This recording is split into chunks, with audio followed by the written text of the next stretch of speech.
Experiences over things. Have you heard that phrase? If you search social media, you'll find tons of memes and infographics sharing the benefits of giving experiences as gifts. The most obvious is reducing clutter, of course. But there is far more at stake. Traditions, memories, and relationships all benefit from more intentional gift giving. That being said, it's not always easy to make this happen, especially when we're challenged to have experiences. In 2020, COVID changed how we interact with others and how we experience in-person entertainment. There are also other potential challenges that we can have, such as family preferences and budget, that we need to take into account when celebrating. Today, my guest and I cover all that and more.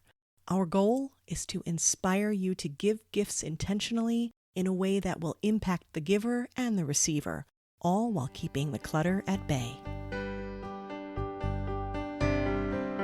You're listening to the Positively Living podcast.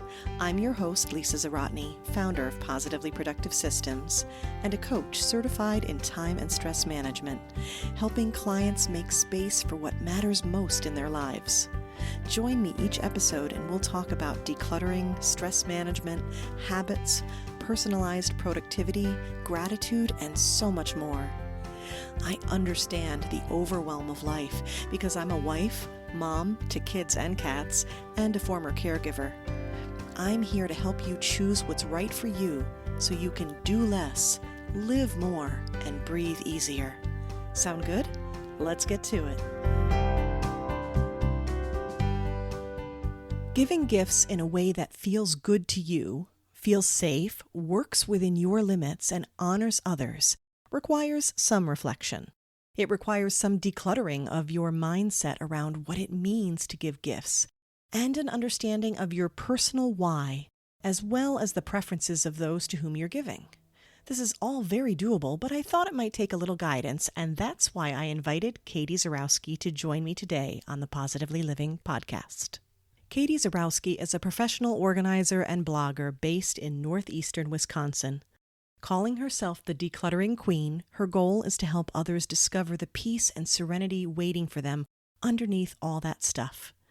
Through workshops and her blog, she hopes to encourage others to simplify their everyday, making room for what's most important. Katie is a wife and mother to 3 crazy kids and 2 fur babies. She enjoys scrapbooking, running, and the occasional 90s rom-com. This ties in nicely to the answer she gave during our interview about the song that always makes her dance. Be sure to listen for that. One of her greatest joys is helping others take the first step in their decluttering journey. I heartily agree, and I'm excited for you to hear our conversation. Katie and I cover intentional holiday planning, recognizing your own and other love languages, tracking spending, and new traditions that you can incorporate. And we provide concrete examples of gift ideas that will work this year and beyond, like consumables, experience envelopes, and ways we can support local businesses while getting creative. One important thing Katie adds is how our experience this year with COVID has taught us the importance of making real connections with others. We have an opportunity as gift givers to let people know they are thought of and cared about now more than ever. I will add that making these connections and creating future plans together is also more important than ever. Our suggestions can help you do that. During our conversation, I encourage you to check out The 5 Love Languages. For those who don't know it, it's a book and system designed to help you understand in what way you experience feeling loved. The 5 categories are words of affirmation, physical touch, receiving gifts, quality time, and acts of service. Can you see why those would inspire creative gift giving? It's also an efficient way to ensure you are giving someone something that they will acknowledge. Have you ever worked so hard on a gift only to have someone, and I've seen this often with children, not really get it or appreciate it? A system like the 5 Love Languages helps you understand the receiver, and it can help you avoid that wasted time and energy and money. Also, the quiz page, which I'll link to in the show notes, has one for couples, children, and teens as well. Many people want a simpler way to celebrate the holiday season or to celebrate loved ones and events throughout the year, but they don't want to give up the impact, what makes it special. Katie and I know it's possible to do both, and today we're helping you with some first steps. Welcome, Katie Zurwaski, to the Positively Living podcast. Katie, you and I are fellow professional organizers who connected and happily discovered that we have similar philosophies to organizing. And it turns out we've both been reflecting on how to help everyone navigate gift giving, not only for the holidays, but year round. And I think many people want to embrace the idea of experiences over things, but the how has been the challenge. So I'm really excited to dig into this with you today and send listeners away with concrete ideas on how they can do it this season and for many to come. Yes, I'm so excited to be here today. Thank you for having me. I would love if you would start by telling us a bit about who you are, who you help, and what makes you light up. Well, my name is Katie Zurowski, and I self-name myself the decluttering queen because I love helping people declutter. About 3 years ago, I started a professional organization business in northeastern Wisconsin. And along with that, I started a blog, and really just connecting with people helps me light up my day. I love showing people the smallest first step they can take to start their decluttering journey. I really enjoy helping people find the life they deserve underneath all that stuff. Yeah, I agree. I mean, decluttering is a huge part of what I do too. And I think our phrasing is very similar. And we're both talking about making space. And I think I say what matters and you have a different phrasing, but the whole idea is that, and I like the way you just phrased it, that there's a life underneath the stuff and then discovering what the stuff is. So I guess the idea here is that we want to encourage people to not add to the stuff. There's enough stuff already, and we're trying to declutter the stuff and remove it and open up our lives. So when it comes time for holidays and celebrations and wanting to give gifts, and gift giving is beautiful. So I just want to be very clear that we just want to do this there was a word that you used, it's one of my favorite words when you and I were chatting, intentional way. So what are your thoughts on that? I've been telling a couple people about this podcast, and they've been so excited to hear some practical ideas about gift giving, especially with kids this year.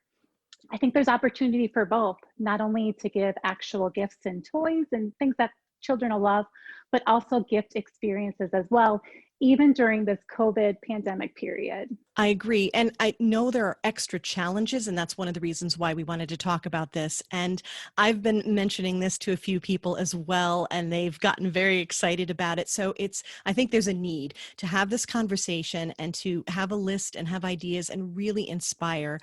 Someone said, "Are you going to talk about the 12 envelopes?" And I was like, "Yes, we are," because that was something that you mentioned. So let's first start by saying that we have different holidays. We celebrate different things. You and I were specifically talking about Christmas, so we'll talk about it within that context for sure. We can definitely apply it to all kinds of other celebrations and birthdays. And one of the things that I'd love to unpack a bit as we go is how there's this year-round potential to create traditions and ideas. So let's start with some of the ideas that you have had, or maybe some of the challenges that you've seen with gift giving. I personally always put an amount that I should spend on my children. And that has been a trap that I've fallen into. And I think a lot of people have too, where we think we need to spend a certain amount in order to be good parents or good gift givers, or that we love our children. And this year, I'm really dedicating myself and challenging others to not put a dollar amount. One perfect example is my children love this little container of putty that I get from Target for $9. And they would be content getting a little thing of putty than they would a $100 item.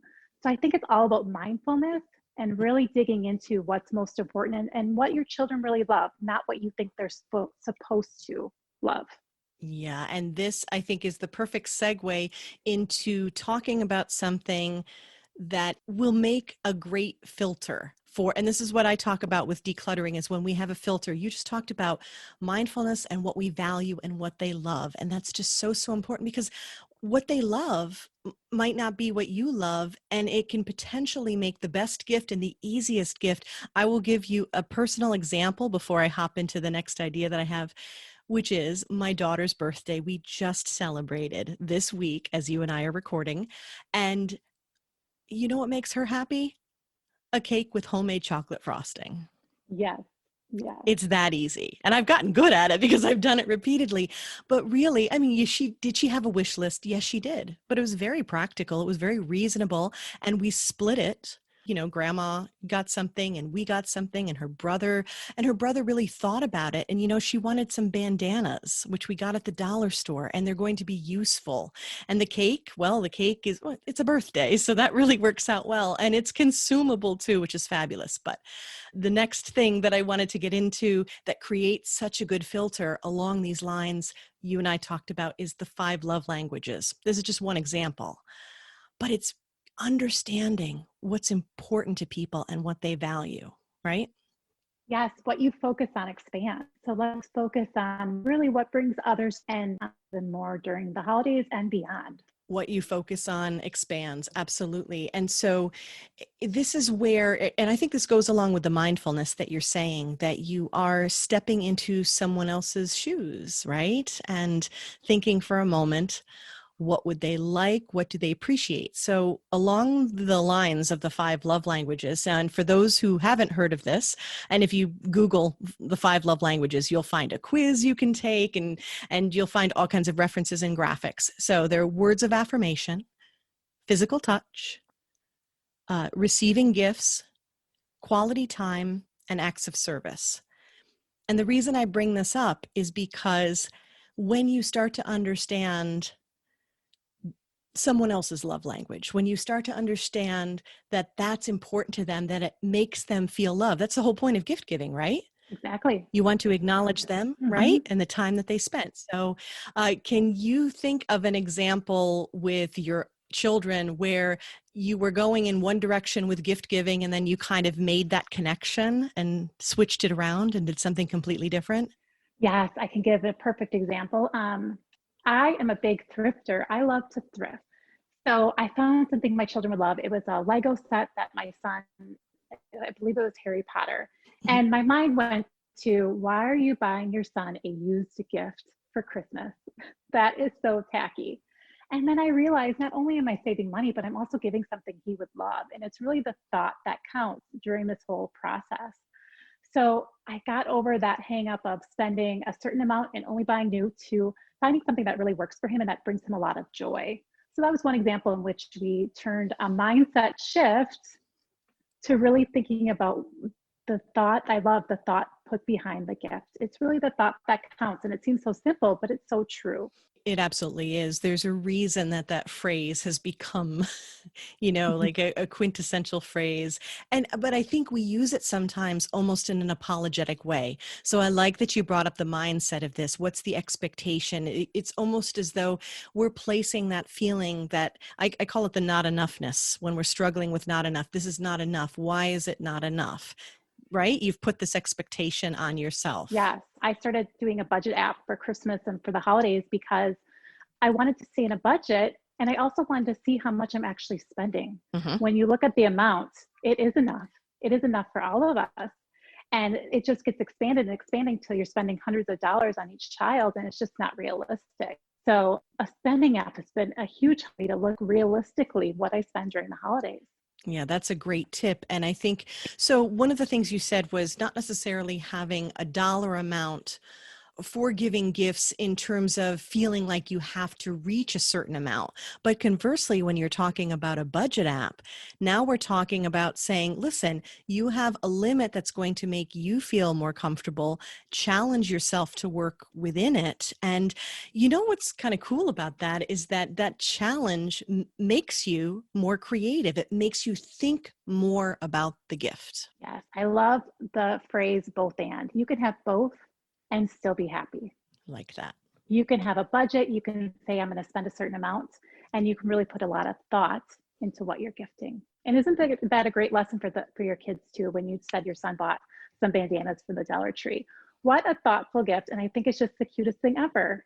Yeah, and it was great because I mean they've been very mindful about budget, but they also know too, of course, we've had these conversations. I'm sure you have, and I think there is a benefit that as professional organizers, we tend to have these conversations, but these are life lessons that we've learned, that we've gone through. I mean, I've certainly made the mistake of over purchasing and watching them really not cherish it as much.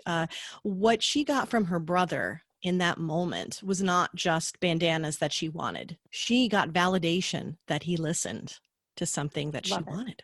And considering how they get along, I mean, they're wonderful. They're pals. They collaborate. But any other parent can appreciate this. I'm sure you can.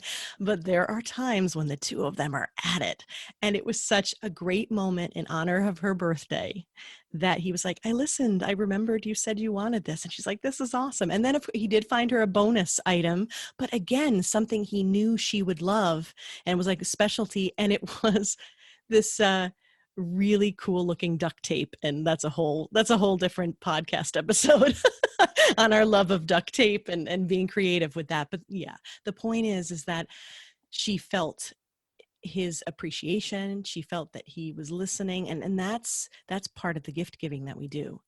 So in addition to budgeting, and this is good because you and I had talked about the fact that we're challenged right now while we're recording Yes. COVID-19. So here we are in almost like this pendulum swing. First, it was experiences over things, everyone. Try not to have so many things. And now it's like, by the way, your experiences are limited. But I know that you have some great suggestions of how it goes back to that phrase you said, which I love too, this both end. So we can both focus on experiences over things and still manage to do things safely. What are some of your ideas along those lines? Well, you mentioned earlier the 12 envelopes, and I love that idea. Just gifting things that your children would enjoy all year long. You could also use this as a great birthday idea, Mm-hmm. but it would be saying, one envelope for September, it would be camping in the backyard or just camping. And that way it can be flexible. You might be able to go camping at an actual campground, Mm-hmm. but if not, you can camp at home. So being flexible in what you put in the envelopes, you could also put movie nights, that could be at a theater or at home. Mm-hmm. And then if your children love gifts, you could include a little packet of popcorn in it or one of those movie candy boxes. Because for most children, especially, and even for adults, it's really not the amount of the item that's in it. It's just the thought of here's my candy that I'm going to eat when I do movie nights, and that'll bring a lot of joy to them. My second idea beyond the envelopes is consumables. Thinking of things that are going to be used up during the year. A magazine subscription, I think, is a great idea. Craft supplies, especially with everyone kind of being stuck at home right now. Even sending a consumable like coffee or tea that's a monthly subscription for adults. That would be a great idea as well. I love that. So magazines, coffee, tea, craft supplies. And I noticed that with my children, especially. That was one of the gifts that we gave my daughter this year. She is an artist. And it was exciting too, because it was a beautiful sketchbook and we up leveled her sketch pencils. So it was, next level art Oh, supplies. that's awesome. Right. And again, but it's still a consumable. She's used these over the course of many years now, and she's getting better and better. And, I think that we can go for higher quality when someone shows a real interest, when they are in fact consuming it. I love these ideas. So with going back to the 12 envelopes real quick, the 12 envelopes was an idea of like the 12 days of Christmas. And I think that's beautiful. But I love the idea you suggested of a birthday. And how cute would it be to have the number? This is, of course, for younger children, but have the number of envelopes for their age. Not 21-year-olds. Maybe not. Well, you know what? It depends on what you're putting in the envelope, I suppose. But and maybe make them open it during their birthday month or something like that. But again, it's riffing off these ideas and kind of saying, okay, how can I change this up? So the 12 envelopes for the 12 days of Christmas, or it could be my daughter just turned 10. It could have been 10 envelopes for her, and she gets to open them. Now, you could wait, you could open them at the same time for fun, you could open them together, but the idea is that you can stretch out what's going to happen. And that's also good for both budget and flexibility. And creating memories all year long, right? We're creating memories all year long and setting aside dedicated time with our children.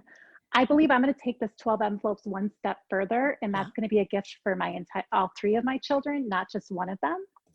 And I'm going to tell myself it's okay for me not to spend a ton of money on each one if Hmm. I'm giving these 12 gifts. No, I love that. And so we have, it's budget conscious. It is an opportunity to create a tradition that they love, and it extends the fun, really. And it allows you to wait and see how things are going to be. I've noticed, especially with Christmas, and this was something for me that I wanted to be careful of in terms of mindfulness, that I would watch my children just tear into their gifts, right? And I'm distracting myself because I'm thinking of The Christmas Story, which is one of our favorite movies, and Ralphie and his brother are just tearing into the gifts. And at one point they open up socks and they just fling them right. They look at each other and fling them right over their shoulders, and it's hysterical.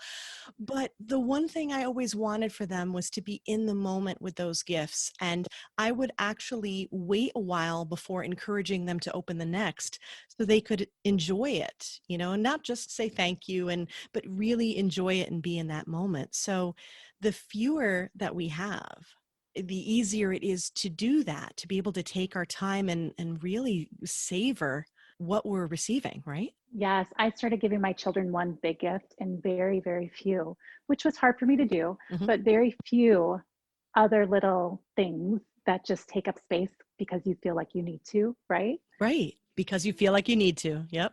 Yes. I love the phrase, if everything's special, nothing's special. Right. And that goes true for collectibles too. If all your collectibles are special, then not a single one of them is. And it's the same with gift giving. I love that. I use that with priorities. If everything's a priority, nothing's a priority.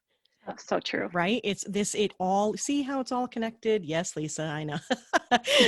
I talk about this all the time, but there's a reason, because when we see these connections, we can start to see how to be, as you said, intentional, and how to be specific and selective. Now, going back to the consumables you mentioned, not only are those enjoyable and yummy, and potentially they touch upon, the comfort food idea if you send something really yummy, but then because they're consumables now, it means that you don't have to house them forever. The endless Play-Doh. I love Play-Doh. Just buy my kids Play-Doh. And they love it. And that's the point. That goes back to this idea of, like the 5 love languages, just as an example. And even if you don't use that as your guide, if you understand, you're like, my kids love Play-Doh. They love it. They need it. It is kind of consumable. Not, please do not eat it. but but consumable in the extent that eventually you do have to replace it, because that's, you know what I mean? But Mhm. that means that they need fresh supplies, and they need more to be creative, and it's something that they're using and loving, and that's really what we're looking for with gifts. Love it. Those are great ideas. Yes. I would like to add just one more thing. I Please. do think, though, that there's going to be an opportunity this season to support local. So I do believe that businesses will have opportunities for you to buy gift cards. And I'm sure many of them will be extending their expiration dates in light of everything. But it just might take you a little bit more effort to locate or find those things. So don't be shy about seeking out early places where you might want to buy a gift card, whether it be local or some type of experience that you could gift your grandkids or children.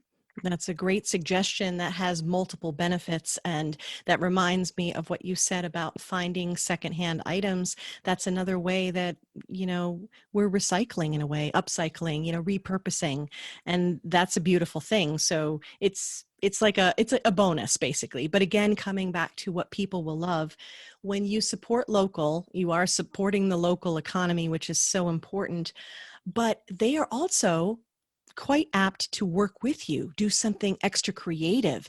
Maybe they'll personalize something, because I'll tell you, especially with children, how much do they love it when their name is on something? Oh my gosh, yes, personalize everything. hmm So that's a fun way to do it. And another thing that I want to add to your ideas of, whether you're giving envelopes or gift cards or things like that, and the gift cards locally could also go into one of the envelopes, so it all kind of can work together.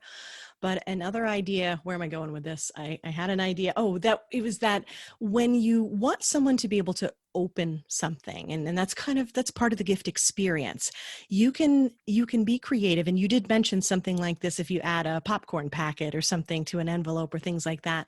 You can also consider, and this is something good for when we have grandparents or aunts and uncles or family members who really, they want to be so generous. They have such a great heart about this, but you want to get them on board with this.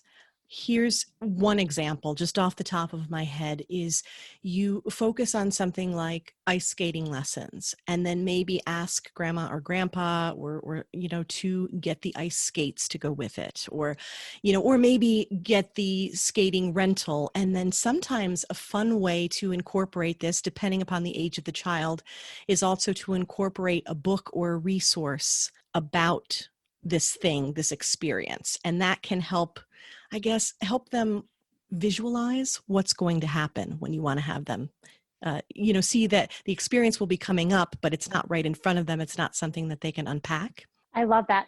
A lot of people have said recently in the past that they want to gift experiences, but not everyone has that love language that they want to give to others. They might be gift people, and I don't try to change people Mhm. typically. I let them give gifts if that's what they like to do, but we can give suggestions, which is so great. It's just taking the intentionality, like you said, to seek out gifts that your children would love and appreciate. And it might be something that they haven't even thought of yet, but you need to be the parent and kind of guide them in the direction, right? Absolutely. I love the idea of ice skates. Right? Yeah. And then it makes everyone happy because, and by the way, just a little side note, with love languages, we frequently like to offer as love the language that we experience love in. So if we like receiving gifts, we frequently want to give gifts in the way to show love. So yes, it can be a challenge sometimes to think about it from someone else's perspective. Of course, it's a wonderful thing to do, but when you are working with extended family, you want to let them do what makes them happy. But when you engage them in a conversation that allows them, in this case, to give gifts, but then encourages them to say, well, this year, this is what she's been saying she loves so much. And what part would you like to play in creating this experience? And when you invite them that way, I mean, it's not foolproof, but I think it's pretty encouraging. It is.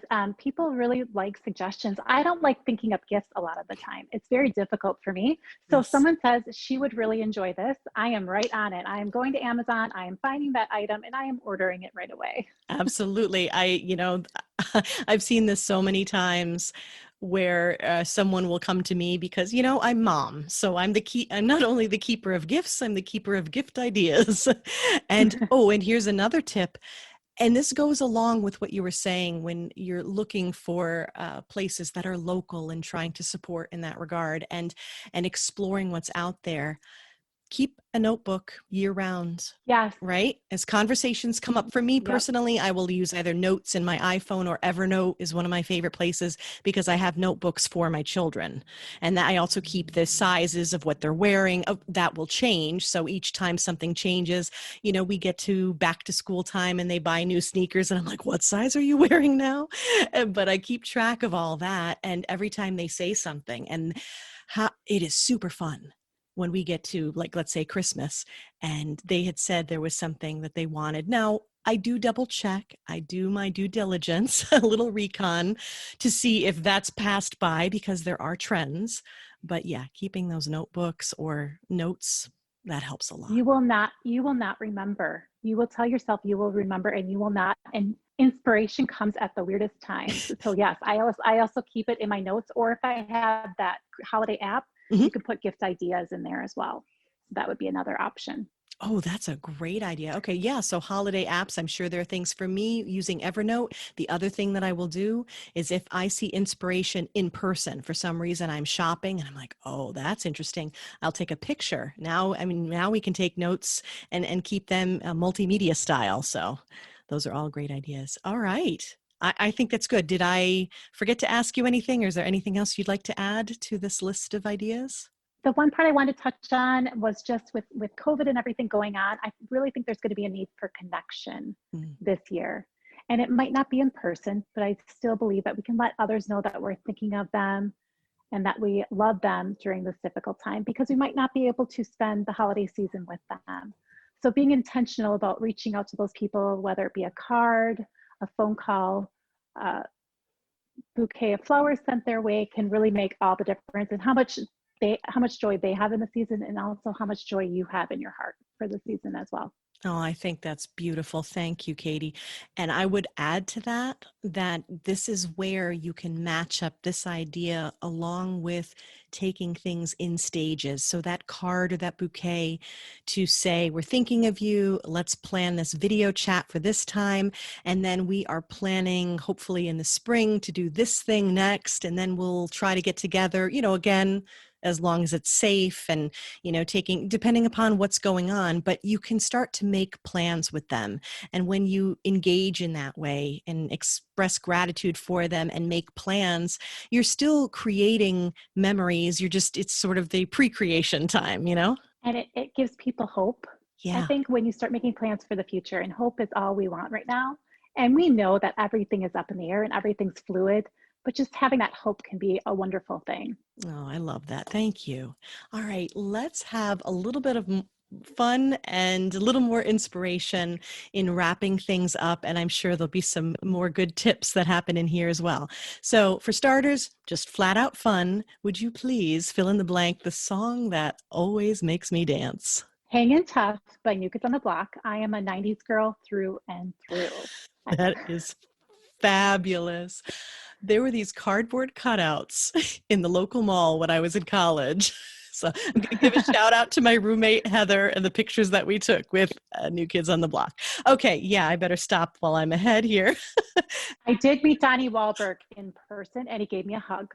It was the Oh, best moment of my life. oh, all right. Shout out to Donnie Wahlberg. Thank you. That was awesome. Okay, if you listen to this podcast, check in with Katie again because she's still a big fan. I miss you. Oh, I'm sure he misses you too. All right. How about the quote or the mantra I share most often is? Never put off till tomorrow what you can get done today by Benjamin Franklin. It really helped me jumpstart my decluttering journey about 6 years ago. Just realizing no matter where you start, just start with something small today. Yes, that is such good advice. Keep it simple, keep it small, take a step, build the habit. You got this. All right. And how about a resource, book, or app, and any of the above that makes my life easier is? Let's go with Santa's Bag. It's an app for tracking your spending and gift giving during the holiday season. Don't forget to put things on there that you tend to forget, such as Christmas cards, buying a Christmas tree, and also put activities that you'd like to do this year in your app as well. So you don't forget the special stuff that makes the holiday season so much fun. So clever. I love that. Okay. And lastly, what or whom are you grateful for today? I am part of a mom's group called MOPS, which is Mothers of Preschoolers, and we met today. So I'm so thankful that I'm surrounded by women that want to do your work. That's our phrase for the year, do your work. So we're all rising up and really taking on the challenges this year with grace and a great attitude. Oh, that's wonderful. Okay, special shout out to Katie's MOPS group. Ladies, you are, listen, moms make the world go round, in my opinion. Women do incredible things. And speaking of gratitude, I am grateful for you that we connected and that you wanted to talk about this. I think this is so important. And I think the more organizers we can get together talking about this, the better it is for everyone. So thank you for that. Thank you for having me. This has been a true joy. And where can people find you? Because I know they're going to listen and be like, all right, I want to check Katie out. I want to connect with her. So where can we find you online? I love sharing tips. I love sharing tricks. You can find me at www.thedeclutteringqueen.com. You can also find me on Facebook underneath Declutter Queenie. And you did say you have a blog, so that's really good information that they'll want to check out on a regular basis, right? Yeah, so many great tips just to have that simple first step. Exactly. All right. I will make sure to have the links to connect to Katie in the show notes. Thank you, Katie. Thank you for shining your light in this world and sharing it with us today. Thank you. For the gifts that are priceless are the ones that are heartfelt. Their roots are within our soul. They are the greatest gifts of all. Ellen J. Barrier. Thank you for joining me on the Positively Living podcast. Your time is precious, and I'm honored you chose to spend it with me. If you'd like more information on today's show, you can find a link to the show notes on positivelyproductive.com/podcast. If you found value in this show, please click subscribe, and even better, give a quick review on iTunes. It supports me and will help others find the show. If you'd like more positive content, come join me on social media. Positively Productive on Facebook and positively_Lisa on Instagram. Get ready for kids, cats, and all my quirky humor over there. I look forward to having you join me next episode.